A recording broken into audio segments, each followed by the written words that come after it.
அரசியலுக்கு வர்றதுக்கான முக்கிய காரணமே சேவை செய்யறதுன்னு சொல்றீங்க. கண்டிப்பா கண்டிப்பா. இப்பெல்லாம் அந்த மாதிரி யாரும் செய்யறாங்க சார்?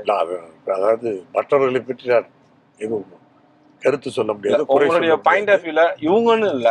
அதாவது அதை நான் ஒத்துக்கொள்கிறேன். அதாவது அண்ணா அவர்கள் நான் கல்லூரி படிக்கிற காலத்திலே அடிக்கடி அவருடைய கூட்டத்தை கேட்டிருக்கிறேன். நாவலர் போன்றவர்கள், ஈவி.கே. சம்பத் போன்றவருடைய அந்த சொற்பொழிவை எல்லாம் கேட்டிருக்கிறேன்.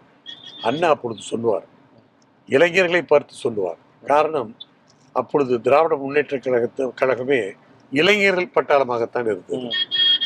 அதாவது இளைஞர்கள் எப்படி இருக்க வேண்டும் என்று அண்ணா சொன்னது இன்னும் என்னுடைய மனதிலே பதிந்திருக்கிறது. இளைஞர்கள் அரசியலுக்கு வர வேண்டும்.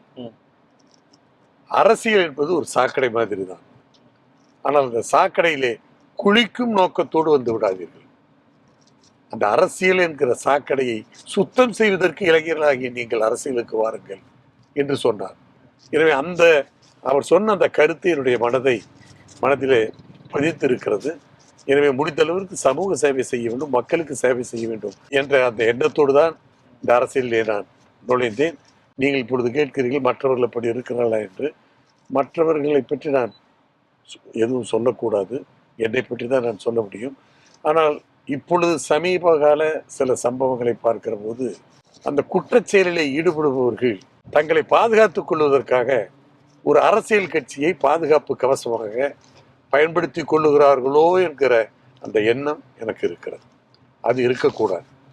காரணம், அதாவது தங்களுடைய குற்றங்களுக்கு, தாங்கள் செய்கிற தவறுகளுக்கு, தாங்கள் செய்கிற மக்கள் விரோத செயலுக்கு ஒரு பாதுகாப்பு கவசமாக அரசியல் கட்சிகளை பயன்படுத்துவது அவர்களுக்கும் நல்லதல்ல, அவர்கள் சார்ந்திருக்கிற அரசியல் கட்சிக்கும் நல்லதல்ல. அதுதான் என்னுடைய கருத்து.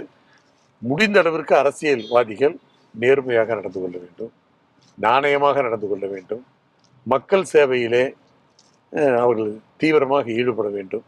அப்பொழுதுதான், இன்னும் சொல்ல போனால், அந்த அரசியலிலே பயணிப்பதற்கே அதுதான் நல்லதாக இருக்கும்.